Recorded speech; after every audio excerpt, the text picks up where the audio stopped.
Hello students,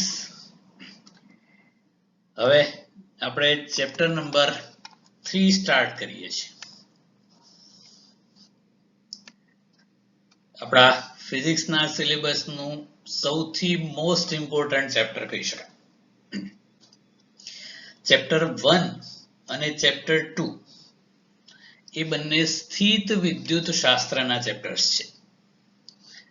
એમાં વિદ્યુત ભાર સ્થિર અવસ્થામાં હોય ત્યારે એ વિદ્યુત ભારના ગુણધર્મો, એ વિદ્યુત ભારો વચ્ચે જે આંતરક્રિયા થતી હોય તે, તેના વિદ્યુત ક્ષેત્ર અને વિદ્યુત સ્થિતિમાનને અને એના પર આધારિત રચના આપણે જોઈ કેપેસિટર.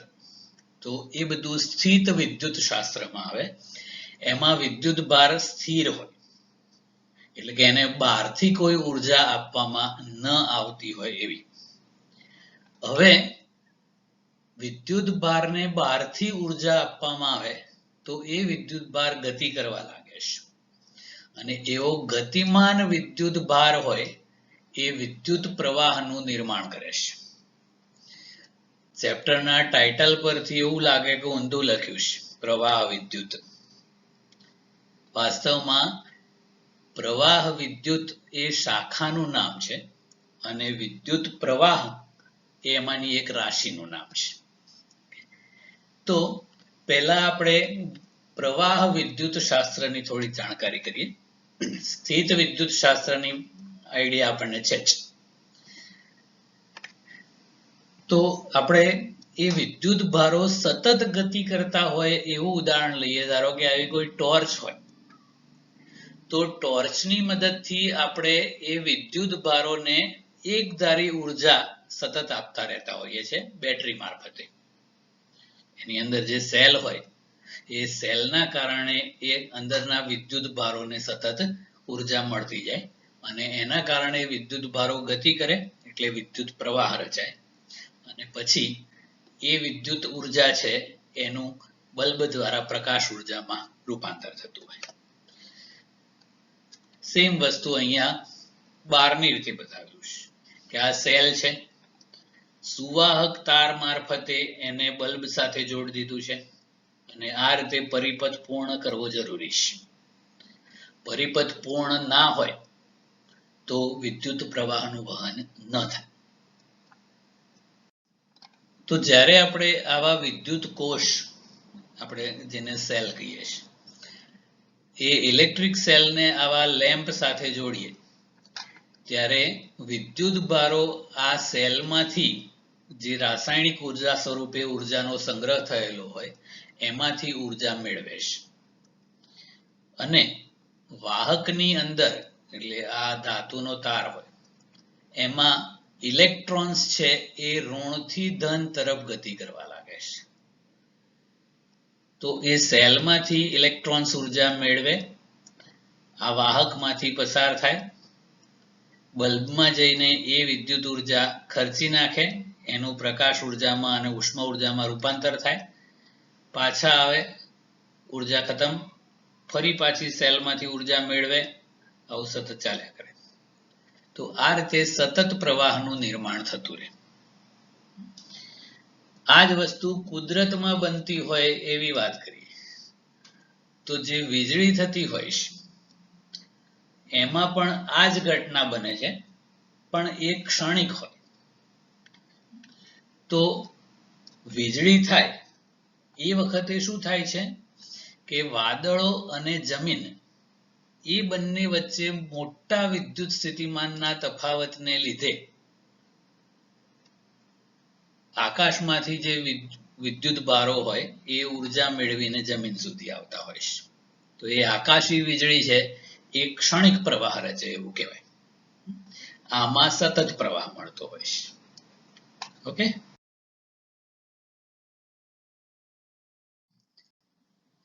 હેલો સ્ટુડન્ટ્સ, હવે નેક્સ્ટ ટોપિક આપણે કરીએ છીએ વાહકોમાં વિદ્યુત ભારોની ગતિ કેવી હોય. અહીંયા વાહકનો મતલબ ધાતુ એવો નથી કરવાનો.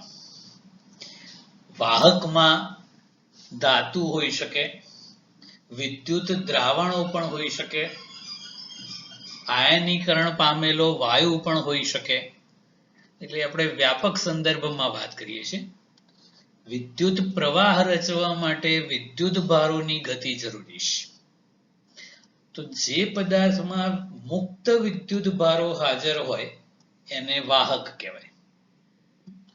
તો એ વિદ્યુત ભારો જ્યારે ગતિ કરે ત્યારે વિદ્યુત પ્રવાહ રચાય છે.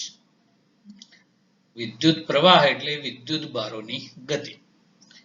તો ધારો કે આવો કોઈ વાહક છે, આ કોઈ ધાતુ છે એવું નથી, કોઈ પણ વ્યાપક રૂપે આપણે વાહક વિચારીએ. એમાં એની લંબાઈને લંબ એવો એક આડછેદ વિચારેલો છે. આમાં ધન આયનો અને ઋણ આયનો અથવા તો વ્યાપક રૂપે ધન વિદ્યુત ભારો અને ઋણ વિદ્યુત ભારો બંને હાજર છે. હવે બહારથી ઉર્જા મળે આ વિદ્યુત ભારોને એટલે એ વિદ્યુત ભારો ગતિ કરવા લાગે છે. તો ધારો કે આમાં જે ધન વિદ્યુત ભારો છે એ આગળની તરફ ગતિ કરે છે. અહીંયા આગળની તરફનો મતલબ કરવાનો ડાબેથી જમણી તરફ. ટેક્સ્ટ બુક વાળાએ એવો શબ્દ વાપર્યો આગળ, એટલે આપણે ડાબેથી જમણે. અને જે ઋણ વિદ્યુત ભારો છે એ પાછળ તરફ ગતિ કરે છે, મતલબ કે જમણેથી ડાબે તરફ. તો બંને પ્રકારના વિદ્યુત ભારો ગતિ કરે છે. તો આપણે આ આડછેદમાંથી નેટ કેટલો વિદ્યુત ભાર પસાર થાય એની વાત કરવી છે. તો ડાબેથી જમણે તરફ જતો ધન વિદ્યુત ભાર છે એને આપણે પ્લસ ક્યુ અથવા ક્યુ ઓફ પ્લસ કહીએ, અને જમણેથી ડાબી તરફ જતો જે વિદ્યુત ભાર છે એ ક્યુ માઇનસ કહીએ.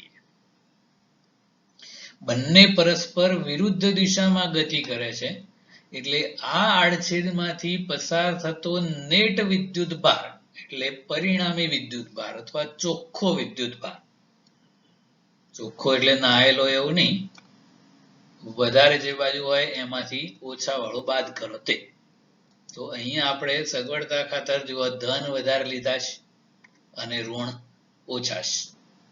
તો ધન વિદ્યુત ભારમાંથી ઋણ વિદ્યુત ભારનો જથ્થો બાદ કરીએ તો આ મોટું છે એટલે પરિણામી વિદ્યુત ભાર આમ પસાર થતો હોય. આપણે એક ઉદાહરણ તરીકે એવું લઈએ કે ધારો કે 5 કુલંબ ધન વિદ્યુત ભાર ડાબેથી જમણે જાય છે અને 3 કુલંબ ઋણ વિદ્યુત ભાર જમણેથી ડાબે જાય છે. તો આ આડછેદમાંથી પસાર થતો નેટ વિદ્યુત ભાર કેટલો? તો 5 કુલંબ માઇનસ 3 કુલંબ એટલે 2 કુલંબ. એટલે આ આડછેદમાંથી પસાર થતો નેટ વિદ્યુત ભાર 2 કુલંબ છે એવું કહેવાય. એટલે આવું થઈ ગયું q of plus minus q of minus. હવે જો આમાં વિદ્યુત ભારોની ગતિ એક ધારી હોય અને સ્થાયી વહન કહેવાય. તો સ્થાયી વહનના કિસ્સામાં સરખા સમયમાં પસાર થતો વિદ્યુત ભારનો જથ્થો એક સરખો છે એટલે ક્યુ ચલે છે ટી હોય છે. એટલે ધારો કે 0 થી 2 સેકન્ડમાં 2 કુલંબ વિદ્યુત ભાર પસાર થયો હોય તો પછી 2 થી 4 સેકન્ડમાં પણ 2 જ કુલંબ જાય, 4 થી 6 સેકન્ડમાં પણ 2 કુલંબ જ જાય. એમ સરખા સમયમાં વહેતો વિદ્યુત ભારનો જથ્થો એક સરખો હોય તો એ સ્થાયી વહન છે એવું કહેવાય. ઓકે. દ્રાવણોમાં એકચ્યુઅલી ધન અને ઋણ બંને પ્રકારના વિદ્યુત ભારિત આયનો સામસામે ગતિ કરતા હોય છે. ધાતુઓમાં માત્ર મુક્ત ઇલેક્ટ્રોન જ ગતિ કરતા હોય છે એટલે એ કોઈ એક જ તરફ આમ જ હોય બસ. એનું ડિટેલ આપણે પછીથી કરીએ છીએ. That's it.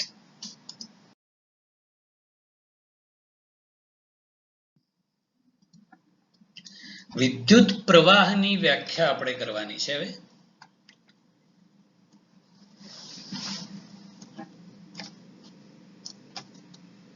વાહકના કોઈ પણ આડછેદમાંથી આપણે આગળની સ્લાઇડમાં જોયું કે વાહક હોય અને એ વાહકની લંબાઈને લંબ કોઈ આડછેદ વિચારીએ તો એ વાહકના કોઈ પણ આડછેદમાંથી ટી સમયમાં પસાર થતો ચોખ્ખો વિદ્યુતભાર Q હોય તો ટી સમયમાં પસાર થતો વિદ્યુતભાર Q તો એકમ સમયમાં પસાર થતો વિદ્યુતભારનો જથ્થો કેટલો તો Q/T એને વાહકમાંથી વહેતો વિદ્યુત પ્રવાહ કહેવાય છે.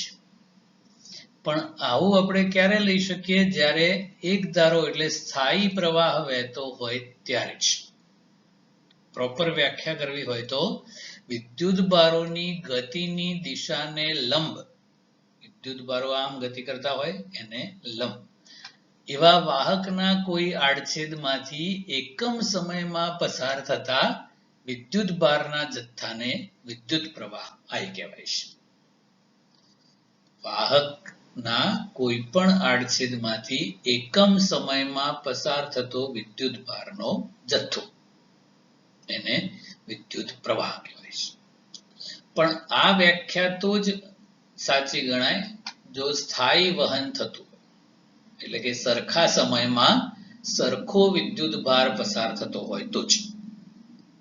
પણ જો અનિયમિત વહન હોય તો ચોક્કસ સમયગાળા માટે આ ગણતરી કરવી પડે.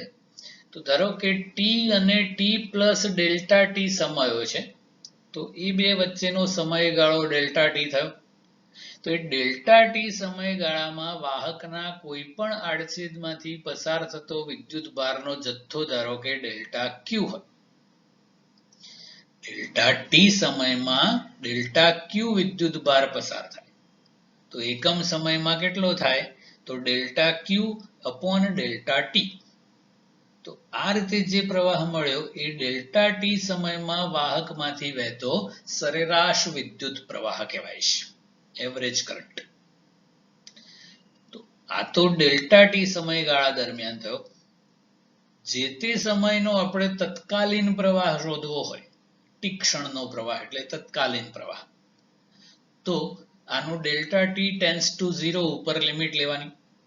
તો limit delta T tends to 0 delta Q upon delta T. તો આ તત્કાલીન મૂલ્ય મળી જાય dQ/dt.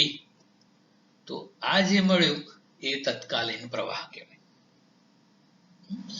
આ સતત સ્થાયી પ્રવાહ વહેતો હોય તો પણ આ સૂત્ર લાગુ પડે અને અનિયમિત હોય તો પણ તત્કાલીન પ્રવાહ લાગુ પડે. આ હંમેશા ના સાચું હોય.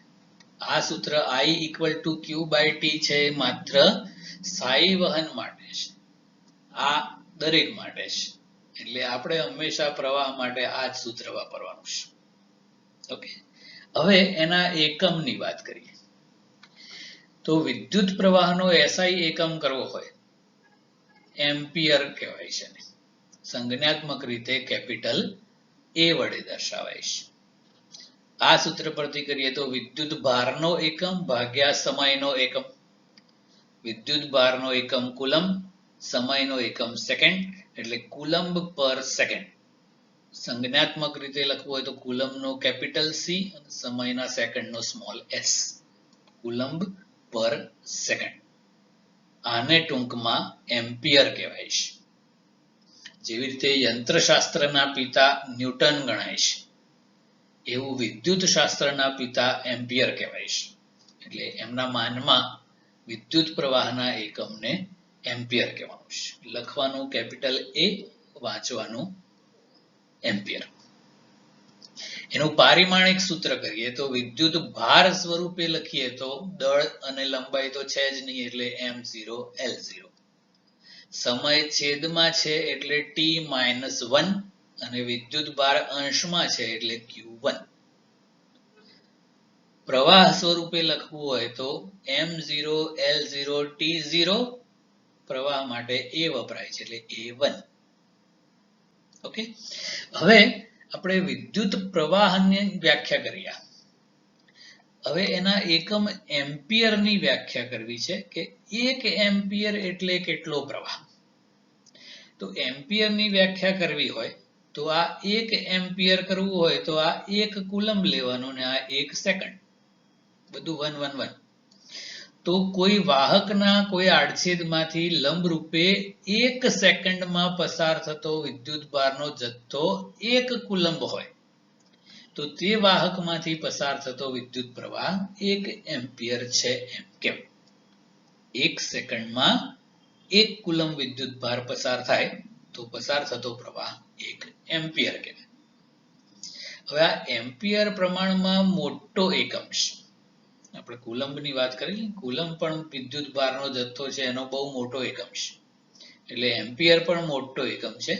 એટલે વ્યવહારમાં નાના એકમો તરીકે મિલી એમ્પિયર અને માઇક્રો એમ્પિયર વપરાય છે. આપણને ખબર છે ને, મિલી એટલે 10⁻³ માઇક્રો એટલે 10⁻⁶. સૂક્ષ્મ પ્રવાહો માટે આ વપરાય છે. આપણી જે બધી ઇલેક્ટ્રોનિક સર્કિટ્સ હોય છે એમાં મિલી એમ્પિયરના ક્રમના પ્રવાહો હોય, અને આપણા શરીરનું જે ચેતાતંત્ર છે એમાં જે બધા સંવેદનાઓનું વહન થતું હોય છે એ પ્રવાહો માઇક્રો એમ્પિયરના ક્રમના અને નેનો એમ્પિયરના ક્રમના હોય છે. એટલે આવા વ્યવહારુ એકમો છે. Okay, that's it.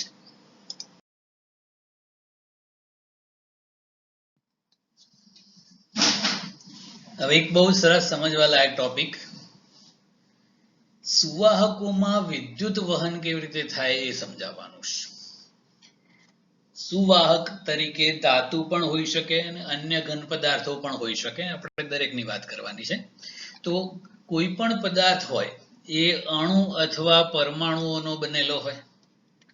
તો આપણે એક સિમ્પલ પરમાણુ લઈએ જેમાં 2 ઇલેક્ટ્રોન્સ છે.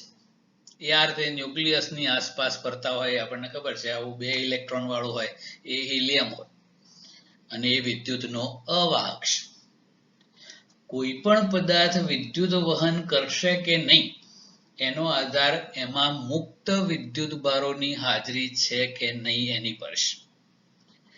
જો પદાર્થમાં મુક્ત વિદ્યુતભારો હાજર હોય તો એ પદાર્થ વિદ્યુત વહન કરી શકે. મુક્ત વિદ્યુતભારો ના હોય તો એ વિદ્યુતનો અવાહક હોય. તો આમાં કેન્દ્રમાં ધન વિદ્યુતભાર છે પ્રોટોનને કારણે, અને ફરતે ઇલેક્ટ્રોન્સ છે એ ઋણ વિદ્યુતભારી છે. પણ આપણને ખબર છે કે પરમાણુઓ વિદ્યુતની દ્રષ્ટિએ તટસ્થ હોય છે. એટલે જેટલો કેન્દ્રમાં ધન વિદ્યુતભાર હોય એટલો જ ફરતે ઇલેક્ટ્રોન્સનો ઋણ વિદ્યુતભાર હોય. એટલે પરિણામી વિદ્યુતભાર 0 થઈ ગયો. અને આ જે વિદ્યુતભારો છે એ પાછા કક્ષામાં ન્યુક્લિયસની આસપાસ ફરવા માટે બંધાયેલા છે, મુક્ત નથી. એટલે આમાં કોઈ મુક્ત વિદ્યુતભાર નથી, એટલે એ વિદ્યુત વહન કરી શકે નહીં. તો આપણે બીજું એક પરમાણુ લઈએ 3 ઇલેક્ટ્રોન વાળું. તો આપણને ઇલેક્ટ્રોન રચના ખબર છે કે પહેલા 2 ઇલેક્ટ્રોન તો ન્યુક્લિયસની આસપાસ ફરતા હોય. ત્રીજો ઇલેક્ટ્રોન આ રીતે બાહ્ય કક્ષામાં ભ્રમણ કરે છે. આવું 3 ઇલેક્ટ્રોન 3 પ્રોટોન વાળું એટલે લિથિયમ કહેવાય. હવે આ કેમ ઉડી ગયો? કારણ કે બાહ્યતમ કક્ષામાં રહેલો ઇલેક્ટ્રોન છે એ ન્યુક્લિયસથી સૌથી દૂર છે. તો ન્યુક્લિયસથી સૌથી દૂરની કક્ષામાં હોય તો ન્યુક્લિયસનું એની પર આકર્ષણ સૌથી ઓછું હોય. અને એ જેટલી ઉર્જાથી એ ન્યુક્લિયસ સાથે બંધાયેલો હોય એને બંધન ઉર્જા કહેવાય. એ બહુ જ ઓછી હોય છે. સમથિંગ ઇલેક્ટ્રોન વોલ્ટના ઓર્ડરમાં હોય, અત્યંત સૂક્ષ્મ. જો એટલી અથવા વધારે ઉર્જા એને બહારથી વાતાવરણમાંથી મળી જાય તો ત્યાંથી નીકળીને બહાર નીકળી ગયો, ઉડી ગયો. તો આ જે ઇલેક્ટ્રોન છે એને કહેવાય છે મુક્ત ઇલેક્ટ્રોન. આ જે છે એ બંધિત ઇલેક્ટ્રોન કહેવાય. બાહ્ય કક્ષાવાળો હોય એને વેલેન્સ ઇલેક્ટ્રોન કહેવાય. આની ચર્ચા આપણે કરેલી. અને જ્યારે તે છટકી જાય પછી એને મુક્ત ઇલેક્ટ્રોન કહેવાય. તો આ લિથિયમ પરમાણુ છે એકચ્યુઅલી. તો લિથિયમ પરમાણુમાં જ્યારે ઇલેક્ટ્રોન 3 કક્ષાઓમાં ભ્રમણ કરતા હોય ત્યાં સુધી તો એ અવાહક જ કહેવાય. કેમ કે બધા ઇલેક્ટ્રોન કક્ષામાં ફરવા માટે બંધાયેલા છે. તો એ લિથિયમ પદાર્થ આપણે લઈએ તો એમાં કોઈ મુક્ત વિદ્યુતભારો ના હોય. પણ વાતાવરણમાંથી ઉર્જા મેળવીને આ ઇલેક્ટ્રોન ઉડી જાય એટલે કે મુક્ત થઈ જાય પછી એ લિથિયમ પરમાણુ હતો એ લિથિયમ પોઝિટિવ આયન બની જાય, જે ઇલેક્ટ્રોન ગુમાવે એ ધન આયન બની જાય અને આ જે છૂટો પડ્યો એ ઇલેક્ટ્રોન મુક્ત થઈ ગયો. તો હવે આ જે રચના થઈ એ આખું લિથિયમ એ વિદ્યુતનું સુવાહક હોય. કેમ કે એમાં જે આ મુક્ત ઇલેક્ટ્રોન્સ છે એ આખા લિથિયમ ધાતુમાં મન ફાવે એમ ફરવા માટે મુક્ત હોય. લિથિયમ પ્લસ આયનો ગતિ ના કરે, એ ચોક્કસ સ્ફટિક રચનામાં બંધાયેલા હોય, એની ચર્ચા આપણે હમણાં કરીએ છીએ. ઇલેક્ટ્રોન્સ મુક્ત હોય અને એ આખા ધાતુમાં વહન કરે એટલે એને બહારથી ઉર્જા મળે તો એક ચોક્કસ દિશામાં ગતિ કરે અને વિદ્યુત પ્રવાહનું નિર્માણ કરી શકે. આ ના કરે કારણ કે આમાં કોઈ મુક્ત વિદ્યુત ભારો નથી. ઓકે, આપણે ચેપ્ટર 2 માં આવું સોડિયમની ચર્ચા કરેલી.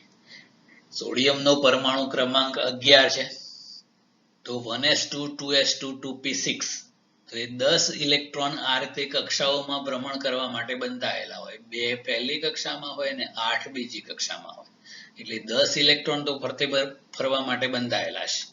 11મો ઇલેક્ટ્રોન જે ત્રીજી કક્ષામાં હોય એ ન્યુક્લિયસથી સૌથી દૂર હોય એટલે આની જેમ મુક્ત થઈ જાય અને વહનમાં ભાગ લે. તો પહેલા, બીજા અને ત્રીજા સમૂહની જે ધાતુઓ છે એમાં અનુક્રમે 1, 2 અથવા 3 મુક્ત ઇલેક્ટ્રોન્સ હોય તો એ વિદ્યુત વહનમાં ભાગ લઈ શકે. કેવી રીતે વહન કરે છે એની વાત કરીએ. તો સૌથી પહેલા આપણે એક સુવાહક લઈએ. હવે પ્યોર ધાતુની જ વાત કરીએ છીએ આપણે. આ સુવાહક એટલે ધાતુ જ છે. તો ધાતુની અંદર આપણે એ વાહકની અંદર આવો એક આડછેદ વિચાર્યો. કોઈ બાહ્ય વિદ્યુત ક્ષેત્ર લાગુ પાડેલું નથી એટલે અંદર જે બધા વિદ્યુત ભારો છે એને બહારથી કોઈ ઉર્જા મળતી નથી. તો શું હોય અંદર? તો આ જે પેલા ઇલેક્ટ્રોન ગુમાવીને બનેલા ધન આયનો હોય એ ધન આયનો ચોક્કસ સ્ફટિક રચનામાં લેટિસ બિંદુ પર ગોઠવાયેલા હોય. કેમેસ્ટ્રી વાળા એને લેટાઇસ કહે છે, એકચ્યુઅલી લેટિસ એવું ઉચ્ચારણ છે. તો ચોક્કસ સ્ફટિક રચનામાં એ લેટિસ બિંદુ પર ધન આયનો ગોઠવાઈ જાય. બિલકુલ સ્થિર હોય એવું પણ ના કહી શકાય. એ વાતાવરણમાંથી જે ઉષ્મા ઉર્જા મળે એ ઉષ્મા ઉર્જા મેળવીને એ ધન આયનો છે એ પોતાના મધ્યમાન સ્થાનની આસપાસ આમાં અસ્તવ્યસ્ત દોલનો કરતા હોય પણ એક જગ્યાએથી બીજી જગ્યાએ ના જાય એટલે એ વહનમાં ભાગ ના લે. પણ એ સિવાય આ જે મુક્ત થયેલા ઇલેક્ટ્રોન્સ છે ધાતુઓમાં જ હોય એ મુક્ત ઇલેક્ટ્રોન આ ધન આયનો વચ્ચે જે અવકાશ છે ખાલી જગ્યા એમાં અસ્તવ્યસ્ત ગતિ કરે. કેમ અસ્તવ્યસ્ત ગતિ કરે? તો ધારો કે આ ઇલેક્ટ્રોન ગતિ કરતો કરતો આ ધન આયનની નજીક આવ્યો, કારણ કે ધન આયન એ ઇલેક્ટ્રોનને આકર્ષતું હોય એટલે નજીક આવે, પછી અથડાય, પછી અથડામણથી સહેજ આમ જાય એટલે બીજું ધન આયન એને ખેંચી લે. બસ આ રીતે આંતરિક વિદ્યુત ક્ષેત્રને લીધે અને બીજું ઉષ્મા ઉર્જા વાતાવરણમાંથી મળતી હોય એના લીધે અસ્તવ્યસ્ત ગતિ કરે. તો આપણે તો કીધું કે વિદ્યુત ભારો ગતિ કરે એટલે વિદ્યુત પ્રવાહ રચાય. તો આમાં રચાય ના. કેમ? કે આવા અબજોની ખરબોની સંખ્યામાં હોય.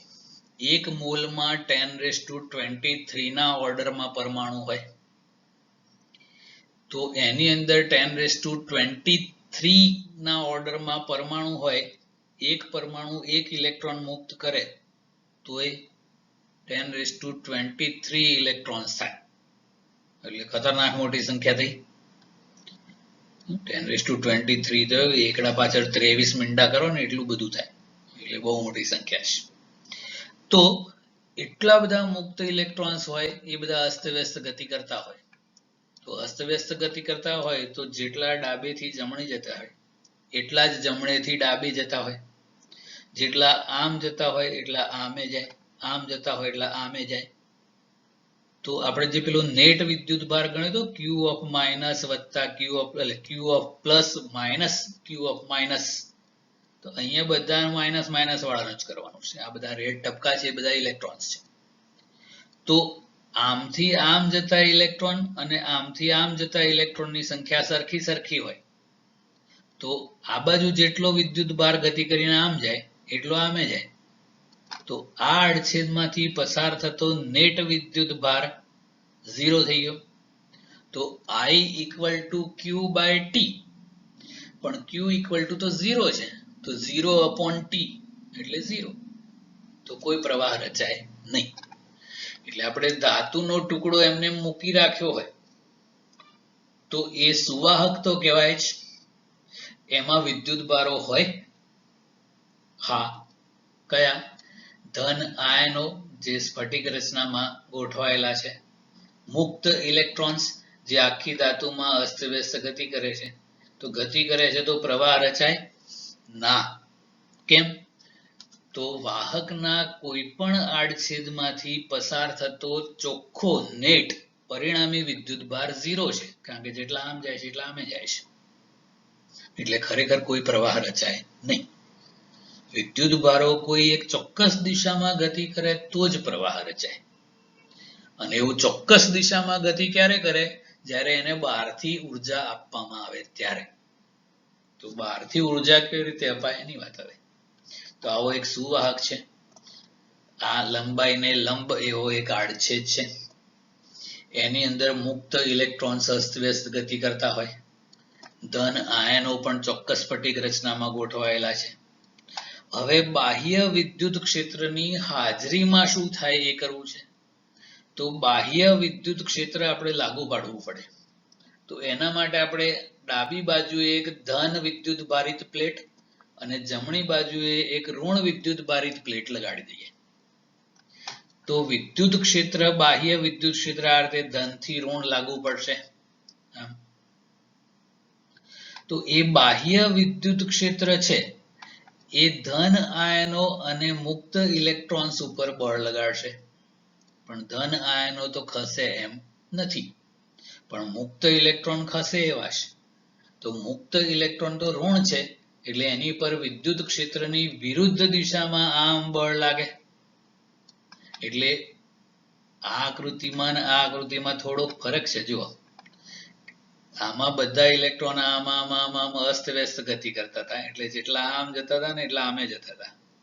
હવે આ આકૃતિમાં શું ફરક છે કે ઋણ પ્લેટ જે છે એનાથી ધન પ્લેટ તરફ જતા ઇલેક્ટ્રોનની સંખ્યા વધારે છે. જો આ બધા, અને આમ ઊંધા જતા હોય એવા ઓછા છે.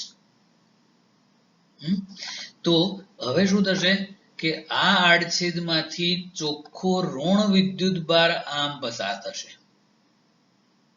કારણ કે આમ ઓછા ઋણ જાય છે ને આમ વધારે જાય છે. એટલે ઇલેક્ટ્રોનનો ચોખ્ખો પ્રવાહ કઈ બાજુ હોય? ઋણથી ધન તરફ. અને રૈવાજિક પ્રવાહ જે લેવામાં આવે છે, ટ્રેડિશનલ કરંટ, એ ધન વિદ્યુત ભારોની ગતિથી રચાતો લેવામાં આવે છે. પણ ધાતુઓમાં તો ધન વિદ્યુત ભારો ગતિ કરતા જ નથી. એટલે આપણે રિવાજ પ્રમાણે જો ધન વિદ્યુત ભારોની ગતિ વિચારીએ તો એ ધનથી ઋણ આમ જાય.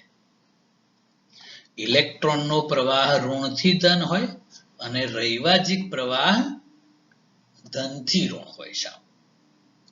એટલે આપણે આખા ચેપ્ટરમાં નહીં, આખા ફિઝિક્સમાં ક્યાંય પણ વિદ્યુત પ્રવાહ દર્શાવેલો હોય તો એ સમજી લેવાનું કે એ રૈવાજિક પ્રવાહ છે અને એ ધન વિદ્યુત ભારોની ગતિ દર્શાવે છે. અને વાસ્તવમાં ધાતુઓમાં એવું કશું હોતું નથી. રિયલમાં મુક્ત ઇલેક્ટ્રોન્સ ઋણથી ધન ગતિ કરતા હોય છે, પણ રૈવાજિક પ્રવાહ ધનથી ઋણ દર્શાવવામાં આવે છે. તો આ તો ધાતુઓની વાત થઈ ગઈ. કેટલાક વિદ્યુત દ્રાવણો છે, ઇલેક્ટ્રોલાઇટ કહેવાય છે. દાખલા તરીકે કોઈ એસિડિક દ્રાવણ હોય અથવા તો પાણીમાં બનાવેલું મીઠાનું દ્રાવણ હોય, NaCl દ્રાવણ હોય. તો NaCl નું દ્રાવણ આપણે લઈએ તો એની અંદર Na+ અને Cl- આયનો હોય. તો શરૂઆતમાં તો એમાંય આવું જ હોય. એમાંય ધન આયનો અને ઋણ આયનો આ રીતે અસ્તવ્યસ્ત ગતિ કરતા હોય. જેટલા આમ જતા હોય એટલા આમે જતા હોય. નેટ વિદ્યુત ભાર 0. પણ જ્યારે બાહ્ય વિદ્યુત ક્ષેત્ર લાગુ પાડીએ ત્યારે એ આયનો પણ ગતિ કરે, બંને ધન અને ઋણ. ધન આયનો છે એ ધનથી ઋણ તરફ જાય અને ઋણ આયનો છે એ ઋણથી ધન તરફ જાય. એટલે બંનેને લીધે પ્રવાહ રચાય. પણ ખાસિયત શું છે કે બંનેનો રૈવાજિક પ્રવાહ એક જ દિશામાં હોય. ધન આયનો ધનથી ઋણ જતા હોય એટલે એનો પ્રવાહ તો આમ છે જ. ઋણ આયનો ઋણથી ધન જતા હોય પણ એનો રૈવાજિક પ્રવાહ આમ હોય. એટલે બંનેનો રૈવાજિક પ્રવાહ એક જ દિશામાં છે. એટલે એ દ્રાવણો પણ વિદ્યુત વહન કરી શકે. સેમ એવું આયનીકરણ પામેલા વાયુઓનું પણ હોય છે. પણ આ કેસમાં જે આપણે ધન અને ઋણ વિદ્યુત ભારિત પ્લેટોની ચર્ચા કરી એમાં ક્ષણિક પ્રવાહ જ રચાય. કેમ કે અહીંયા ધારો કે જેટલો ધન વિદ્યુત ભાર છે એટલા ઇલેક્ટ્રોન સામ આવી જાય એટલે આ પ્લેટને તટસ્થ કરી દે એટલે પ્રવાહ આવવાનું બંધ થઈ જાય, પ્રવાહ વહેતો બંધ થઈ જાય. એટલે અહીંયા તો ક્ષણિક પ્રવાહ જ રચાય. જો આપણે અહીંયા વિદ્યુત ક્ષેત્ર સતત લાગુ પડે એવું કંઈક કરીએ એટલે અહીંયા સેલ જોડ દેવાનો આ બે વચ્ચે બેટરી, તો આ વિદ્યુત ક્ષેત્ર સતત જળવાયેલું રહે તો આપણને સ્થાયી પ્રવાહ મળે. બસ એવું બધું આપણે આખા ચેપ્ટરમાં બહુ જ ડિટેલમાં ચર્ચવાનું છે. હવે આ ડિટેલ સમજવા માટે થઈને મેં આ બધું એનિમેશન કરીને સમજાવેલું છે. લખાણ કેવી રીતે લખવું એ તમારે બુકને ફોલો કરવાની છે. એમાં આ જ વસ્તુ બધી કથા વાર્તા સ્વરૂપે લખેલી છે, એને આપણે અહીંયા લાઈવ કરી દીધી એટલે આ સમજવું સહેલું પડે. Okay, that's it.